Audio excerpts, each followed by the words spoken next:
Bonjour chers amis auditeurs et auditrices, Hervé Chesville à l'antenne. Heureux de vous retrouver pour notre rendez-vous hebdomadaire Panorama Info.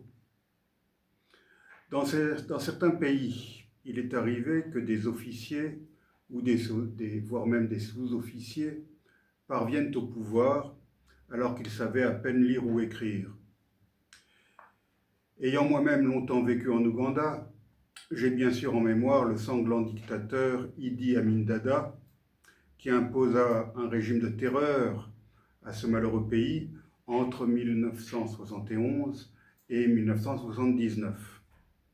Ancien sous-officier de l'armée britannique, celui qui allait se proclamer maréchal et président à vie, était pratiquement illettré et parlait un anglais assez rudimentaire, un anglais de soudard.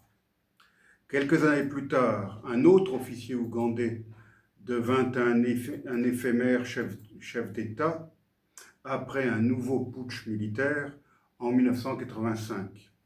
Le général Tito Okello, lui non plus, ne savait ni lire ni écrire. Que de tels hommes soient parvenus au pouvoir est bien sûr surprenant, mais cela est dû à des circonstances exceptionnelles au sein d'armées post-indépendance qui comptaient encore peu d'officiers instruits et dans lesquels des sous-officiers avaient reçu des promotions météoriques, faute de cadres. Dans d'autres pays d'Afrique, il est arrivé que des sous-officiers réussissent à s'emparer du pouvoir pour le plus grand malheur de leur pays. Je vais d'ailleurs évoquer dans quelques instants l'un de ces sous-officiers putschistes. L'éducation n'est cependant pas une garantie de bonne gouvernance ou de gouvernance,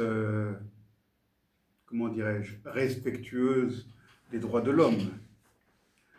Dans ma dernière émission, j'ai ainsi parlé de la très longue carrière du docteur Hastings Kamuzubanda au Malawi, un homme de grande culture qui n'en devint pas moins un dictateur qui réprima et oppressa son peuple 3 décennies durant et qui envoya à la mort ses alliés politiques devenus de potentiels rivaux, ainsi que ses opposants réels ou supposés. En France, des hommes tels que De Gaulle, Pompidou ou Mitterrand étaient des hommes de culture. Depuis, les temps ont bien changé et être élu président de la République n'est certainement pas une garantie de culture, voire même de bonne éducation, malheureusement. Le niveau de la classe politique française est en baisse constante, alors que les années passées à l'université est pourtant allé en s'accroissant depuis un demi-siècle. Nombre de nos hommes politiques ne lisent plus, faute de temps, bien trop occupés qu'ils sont à passer d'un plateau de télévision à l'autre, voire même à communiquer sur des réseaux sociaux bien connus. Les États-Unis sont indéniablement un pays de grandes universités, je dirais même de prestigieuses universités, de grands intellectuels, de scientifiques et d'innovations technologiques incessantes. Pourtant, en 1981, le peuple de ce pays avait porté à la présidence un acteur de western hollywoodien de série B, Ronald Reagan, dont la connaissance du monde était fort limitée, ce qui ne l'a pas empêché de venir à bout de l'URSS et de mettre un terme à la guerre froide. En 2016 et en 2024, ce même peuple a élu 2 fois le même homme, un fils à papa, star d'émissions de télé-réalité grand public, que des faillites à répétition n'avaient pas empêché de devenir milliardaire. Errare humanum est, perseverare diabolicum. L'erreur est humaine et persévérer est diabolique, nous enseigne cette locution latine bien connue, parfois attribuée, sans doute à tort, à Sénèque, un Romain qui, rappelons-le, eut le bonheur de passer quelques années en Corse. Par 2 fois, donc, le peuple états-unien a porté à la présidence de la première puissance mondiale un homme fort peu cultivé et au vocabulaire très limité, un adepte des réseaux sociaux totalement imprévisible, qui, par ses petites phrases intempestives, souvent postées au milieu de la nuit sur le réseau social qu'il a lui-même créé, est capable de faire chuter la bourse de New York et, par voie de conséquence, les plus grandes bourses de la planète. Ayant la chance de parler l'anglais, une langue qui fut longtemps ma langue de travail, je peux écouter et comprendre Donald Trump en version originale, sans le filtre d'une traduction édulcorée. Ce que j'entends est tout simplement affligeant, et je suis heureux de ne pas être un citoyen US. Si cela avait été le cas, j'aurais honte de tels étalages de manque de savoir-vivre, d'arrogance et d'inculture. La manière dont il avait choisi d'humilier ses hôtes de marque étrangers dans le bureau ovale de la Maison-Blanche, devant les caméras de télévision, est tout simplement impardonnable. On se souviendra longtemps de la façon grossière dont il a fait preuve lorsqu'il a reçu le président ukrainien Zelensky, ou un peu plus tard, le président sud-africain Ramaphosa. Le pire est que durant ces entretiens, Trump a montré au monde entier non seulement son absence de courtoisie et de sens diplomatique les plus élémentaires, mais aussi sa profonde inculture. Visiblement, avant de recevoir ses invités, il n'avait même pas pris le temps de lire les fiches que lui avaient sans doute préparées ses conseillers, et il a donc multiplié devant les caméras les propos erronés concernant les pays dont il était question, sans laisser le temps à Zelensky ou à Ramaphosa de rétablir la vérité. Ou alors, s'ils l'ont fait, seuls les propos de Trump ont malheureusement été relayés par tous les médias de la planète. Déjà, j'avais été indigné par la déclaration de Trump au sujet du royaume du Lesotho, un pays dont personne ne sait où il se trouve, selon lui, alors qu'il existe à Maseru, la capitale, une ambassade des États-Unis qui eût été à même de combler ses lacunes en géographie. Mais la semaine dernière, le summum a sans doute été atteint lorsque Donald Trump a reçu à la Maison-Blanche 5 chefs d'État africains. Il s'agissait des présidents du Gabon, du Libéria, de Guinée-Bissau, du Sénégal et de Mauritanie. Lorsqu'a été annoncée cette rencontre, qui devait être consacrée à des questions commerciales, d'investissement et de sécurité, je me suis un peu réjoui, pensant que Trump commençait à manifester un peu d'intérêt pour l'Afrique, alors que durant son premier mandat, il avait superbement ignoré ce continent, allant jusqu'à utiliser un terme extrêmement grossier et méprisant, que je ne peux pas citer sur ces ondes, pour évoquer les pays qui s'y trouvent. Cependant, le déroulement de cette rencontre a à nouveau donné la preuve au monde entier que le président états-unien ne l'avait pas préparée, cette rencontre, et qu'il ignorait tout des pays dont il allait rencontrer les dirigeants. Le fait qu'il ignore où se trouve le Lesotho était en soi déjà grave pour le président de la première puissance mondiale, mais qu'il étale publiquement son ignorance au sujet du Libéria, le seul pays d'Afrique dont l'histoire soit étroitement liée à celle des États-Unis, est tout simplement inadmissible. D'un ton condescendant, feignant l'admiration, Donald Trump a en effet félicité le président libérien Joseph Boakai pour son « beautiful English », son excellent anglais, allant jusqu'à lui demander où il avait étudié. Je n'ai aucun doute pour ma part que l'anglais parlé par ce chef d'État soit de bien meilleure qualité que celui pratiqué par Trump.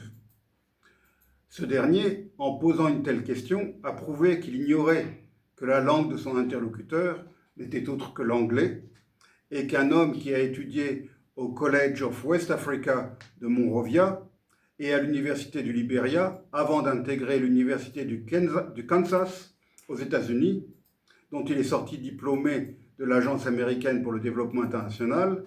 Un tel homme, donc, ne pouvait maîtriser qu'à merveille la langue anglo-américaine. À ce stade de mon propos, sans doute devrais-je éclairer nos auditeurs sur ce qui fait la particularité unique du Liberia, un pays relativement peu connu dans le monde francophone. Le Liberia est un petit pays de 111 000 km², situé en Afrique de l'Ouest. Il est bordé au sud-sud-est et à l'ouest-sud-ouest par l'océan Atlantique, au nord-ouest par la Sierra Leone, au nord par la Guinée et à l'est par la Côte d'Ivoire. La particularité principale de ce pays de 5,5 millions d'habitants tient au fait qu'il s'agit du plus ancien pays indépendant d'Afrique, puisqu'il a proclamé son indépendance le 26 juillet 1847. J'ai bien dit 1847, à une époque où la colonisation européenne n'avait encore que très marginalement affecté le continent africain. Seule l'Éthiopie est plus ancienne que le Liberia, puisque cet ancien empire chrétien n'a jamais été colonisé, si l'on fait abstraction de l'occupation italienne consécutive à l'invasion fasciste de 1935. Si M. Trump avait été plus attentif, il aurait pu remarquer que le drapeau du Liberia, très visible lors de la fameuse rencontre de la Maison-Blanche, est presque identique à celui de son pays. Les bandes horizontales blanches et rouges ont été portées de 13 à 11 pour rappeler les 11 représentants des 3 comtés initiaux fondateurs du pays qui signèrent la déclaration d'indépendance. Le même carré bleu dans le coin supérieur gauche a lui une petite différence puisque si sur la bannière étoilée des États-Unis on y compte autant d'étoiles blanches que d'États composant le pays, le carré bleu du Liberia, lui, n'en a qu'une seule d'étoile. Cette similarité entre les deux drapeaux s'explique par l'origine de ce pays africain. Le Liberia fut en effet fondé par quelques milliers d'esclaves affranchis, transférés des États-Unis vers leur continent d'origine. La capitale, Monrovia, fut fondée en 1822 sur l'île Providence par l'American Colonization Society, Société américaine de colonisation, afin de servir de refuge aux esclaves affranchis. Après avoir été initialement nommée Christopolis, la nouvelle ville finit par être appelée Monrovia. Nommée en l'honneur du 5e président des États-Unis, James Monroe, pourtant lui-même un important planteur esclavagiste. Monroe accomplit 2 mandats présidentiels entre 1817 et 1825. Il occupait donc la Maison-Blanche lorsque la ville fut fondée. En 1822, en même temps que la ville qui allait devenir sa capitale, la colonie du Liberia fut fondée par cette même American Colonization Society, dont le nom complet était Société américaine pour la colonisation des gens de couleur libres, pour y installer des esclaves noirs libérés. Pour cela, elle avait acquis en 1821, à l'est du cap Mesurado, un territoire où furent installées 30 familles. L'immigration des Noirs américains fit prospérer la colonie, mais des tensions apparurent bien vite avec les populations autochtones. À ce stade de mon récit, je dois préciser que ces esclaves libérés n'étaient pas originaires de ce qui allait devenir le Liberia. Ils étaient peut-être originaires d'Angola ou d'ailleurs, mais on les a transplantés sur ce morceau d'Afrique. Le nouveau pays s'accrut grâce à plusieurs acquisitions successives de territoires entre 1848 et 1882. Entre-temps, le 26 juillet 1847, le Liberia devint une république indépendante. Le suffrage censitaire permit à l'élite, à la petite élite américano-libérienne, représentée par le True Whig Party, de conserver le pouvoir pendant un siècle, durant lequel ce parti fut le seul parti existant au Libéria. Les frontières du pays seront modifiées plusieurs fois au cours du XXe siècle, notamment en 1902, lorsque la France rattacha le tiers oriental de son territoire à sa colonie de Côte d'Ivoire. Tout au long de ce premier siècle d'indépendance, les colons afro-américains ne se conduisirent pas mieux à l'égard des peuples autochtones que les colonialistes européens dans le reste de l'Afrique.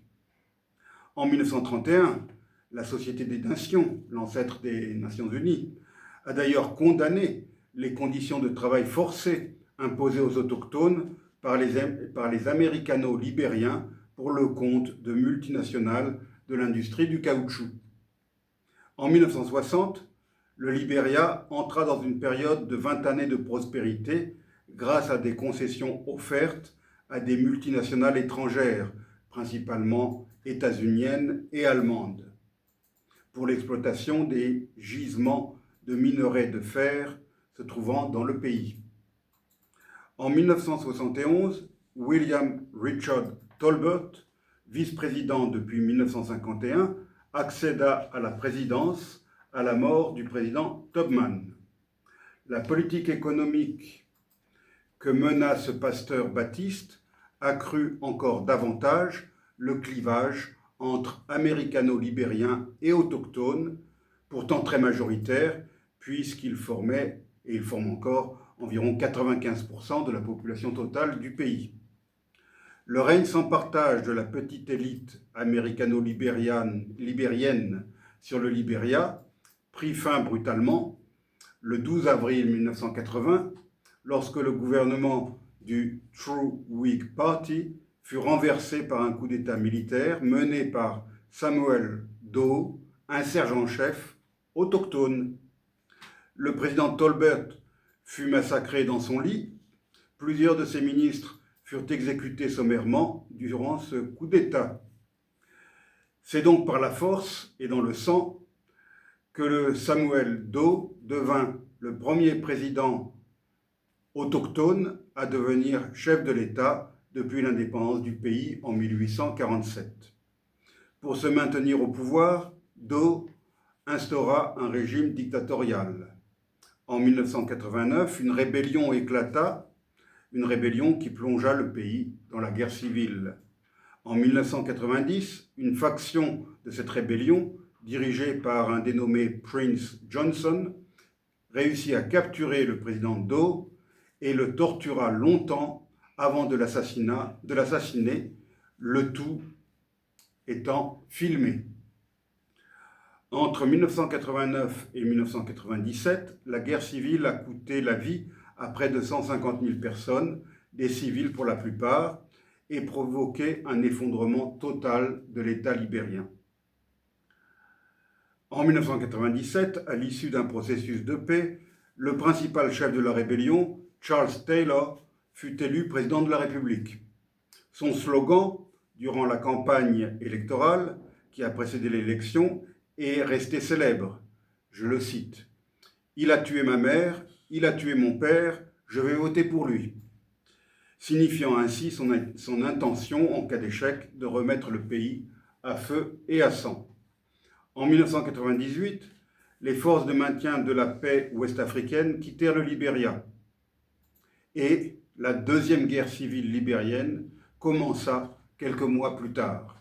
Cette nouvelle guerre civile débuta en 1999 lorsqu'un groupe rebelle soutenu par la Guinée voisine est apparu dans le nord du Libéria et finit par contrôler une grande partie du territoire. La capitale Monrovia fut assiégée durant de longs mois par les rebelles qui bombardèrent la ville, entraînant la mort de nombreux civils. Des milliers de personnes furent de nouveau déplacées du fait de ce second conflit. Les rebelles finirent par accepter un cessez-le-feu et le président Taylor démissionna le 11 août 2003. Un accord de paix fut signé à Accra, au Ghana, le 18 août 2003. Entre 150 000 et 300 000 personnes avaient perdu la vie durant cette seconde guerre civile. Après le départ de Charles Taylor, une transition politique fut organisée sous le contrôle étroit, cette fois, des Nations Unies. Le 23 novembre 2005, Ellen Johnson Sirleaf sortit victorieuse du second tour de l'élection présidentielle qui avait été organisée, devenant ainsi la première femme élue démocratiquement à la tête d'un pays d'Afrique. Elle fut réélue en 2011. Durant les années 2014-2015, le pays fut ravagé par la fièvre Ebola, qui fit de très nombreuses victimes. Elle fit des milliers de morts. En 2017, l'ancien footballeur professionnel, bien connu en France, George Weah, fut élu président de la République du Libéria. Mais en 2023, il ne parvint pas à se faire réélire. Battu de justesse au second tour par Joseph Boakai, à qui il concéda gracieusement sa défaite. Après 2 terribles guerres civiles, le Libéria a donc connu plusieurs transitions démocratiques pacifiques. Le système de gouvernement du Libéria est basé sur le modèle des États-Unis, avec 3 branches égales, législative, exécutive, judiciaire, bien que le président occupe en réalité une place prépondérante dans le paysage politique. C'est donc à Joseph Boakai, le vainqueur de George Weah, que Donald Trump a fait remarquer qu'il parlait un excellent anglais. L'arrogance du président états-unien ne s'est d'ailleurs pas arrêtée là, durant cette rencontre de Washington. Tel un maître d'école, il a grossièrement interrompu le président mauritanien, Mohamed Ould Ghazouani, pour lui demander de se présenter, lui et son pays, avant de pouvoir poursuivre son propos. Encore une fois, il donnait ainsi la preuve qu'il n'avait absolument pas préparé cette rencontre et qu'il ignorait tout des chefs d'État qu'il devait rencontrer, ainsi que des pays qu'il représentait. J'ai tendance à trouver un tel comportement pathétique et certainement humiliant pour l'Afrique tout entière.